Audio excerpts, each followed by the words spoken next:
सास हो तो ऐसी। मेरी शादी को अभी 2 महीने ही हुए थे। बाबूजी की तबीयत खराब रहने की वजह से बाबूजी ने मेरी शादी 12वीं के बाद ही कर दी। पढ़ना तो आगे चाहती थी, लेकिन बाबूजी की बीमारी की वजह से कुछ नहीं कहा। सास को लेकर हमेशा से लड़की डरती आई है, तो मेरा भी कुछ ऐसा ही ख्याल था। घर में सभी लोग बहुत अच्छे थे। मेरी ननद, मेरे पति समर, ससुर मेरा सब बहुत ध्यान रखते थे। बस सासू माँ निर्मला देवी ही थोड़ा कड़क मिजाज थी। गलती उनकी भी नहीं थी। मुझे घर का कामकाज ज़्यादा आता नहीं था। सीधा स्कूल के बाद शादी हो गई। हर काम ना चाहते हुए भी गलती हो ही जाती और मेरी क्लास लग जाती। अब मैं भी उकता चुकी थी रोज़ के तानों से। कितना भी अच्छा काम करती, लेकिन मेरी सासू माँ कभी निकाल देती कि ऐसे नहीं, ऐसे करते हैं। कुछ नहीं तो कपड़ों पर लड़ जाती कि साड़ी भी पहन लिया करो या सिर पर पल्ला रख लो। मैं भी थोड़ा ज़िद्दी हो गई थी या ढीठ कह लो। बस अपनी मर्ज़ी के काम करती थी। साड़ी में बहुत दिक्कत होती तो मैं सिर्फ सूट ही पहनती थी। बस मेरी सास से छिड़ गई। अब उनसे ज़्यादा बात नहीं करती थी। वो कुछ कहती तो अनसुना कर देती। एक दिन मेरी मौसी सास आ गई। मेरी सास बहुत खुश हुई। बिमला मौसी बोली, अब तो मैं आराम से कुछ दिन समर की बहू के साथ रहूंगी और सेवा करवाऊंगी। मैंने पैर छुए। मौसी सास बोली, खुश रहो। बहुत सारा आशीर्वाद दिया और चाय बनाने किचन में गई तो मेरी सास बोली, क्यों री तेरी बहू साड़ी ना पहनती? बहू तो साड़ी में ही अच्छी लगे। मेरी सास बोली, ना साड़ी ही पहनती है। अब तू ही देख कितनी गर्मी है। फिर ऊपर से घर का काम मैंने ही मना कर दिया। मौसी बोली, सर पे मत चढ़ा बहू को। क्यों, तुमने हमने ना पहनी साड़ी? अब मौसी ने हर छोटी बड़ी बात पर मुझे टोकना रोकना शुरू कर दिया और मेरी सास को अलग सिखाती कि ये कैसी बहू ले आई मेरे समर के लिए। मुझे गुस्सा तो बहुत आता, लेकिन चुप रहती कि क्या बोलूँ। समर को कुछ बोलती तो वो भी हंस के बोल देता, तुम्हारा सास बहू का मामला है, मैं क्यों बीच में पड़ूँ। तुम जानो और तुम्हारी सास जाने। मैं कुड़ के रह जाती। एक दिन मेरी मौसी सास ने मुझे आम का अचार डालने को कहा। मुझे आता तो नहीं था, लेकिन मैंने सोचा एक कोशिश करती हूँ और मैंने यूट्यूब से देख के आम का अचार डाला। मेरी मौसी सास ने कहा, पिया ज़रा अचार दिखाना कैसा बनाया है।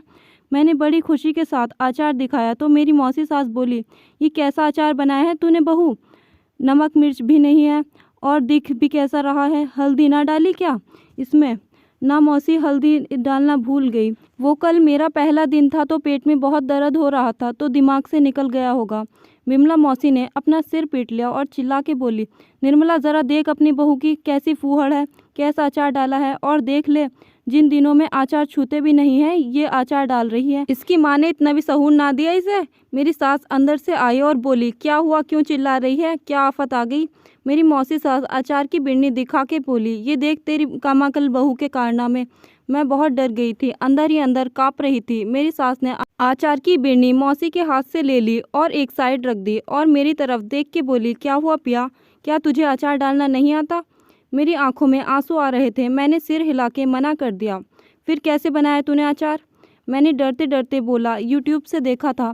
फिर भी पता नहीं कैसे हल्दी डालना भूल गई।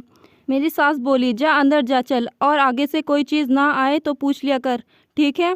जान बची सो लाखों पाए। मैं अंदर अपने कमरे में आ गई। थोड़ी देर बाद रो धोकर कमरे से रसोई गई।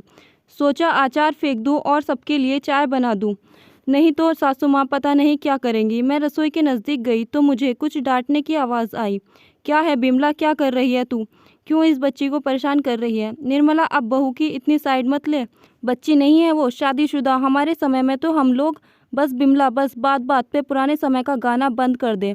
भूल गई अपने हमारे दिन, कैसे हम लोग सास से परेशान होते थे? इसका मतलब ये तो नहीं हम भी ऐसा ही करें अपनी बहू के साथ? शादी होने से कोई बड़ा नहीं हो जाता। क्या 19 से 20 की बच्ची से तू 50 साल की परिपक्वता की उम्मीद कर रही है?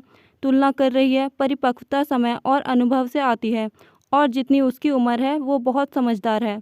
उसके पिताजी की तबीयत खराब रहती है तो समझदारी के साथ उसने बिना ना नु करके एक बार में शादी को हाँ बोल दिया। नहीं तो आज के समय में कोई जल्दी से शादी करने को तैयार नहीं होता। उसने अपने सारे सपने ख़त्म कर लिए अपने माँ पापा की बात रखने को। अब बता, उस बच्ची को समझदार ना कहूँ तो क्या कहूँ? इतनी सी उम्र में इतनी समझदारी बहुत है। और ये देख, उसे नहीं आता था अचार डालना, लेकिन उसने फिर भी कोशिश की तो सीख जाएगी। और इज्जत सिर पे पला रखने से नहीं बल्कि आंखों में शर्म से होती है। और मैंने तो ऐसा भी देखा है, औरतें गज भर का घूंघट डाले रखती हैं और अंदर से ससुर जेठों को गाली देती रहती है। ऐसे घूंघट के बिना पर्दा ही सही है। लाखों में एक बहू है मेरी। खबरदार जो कुछ कहा उसके बारे में।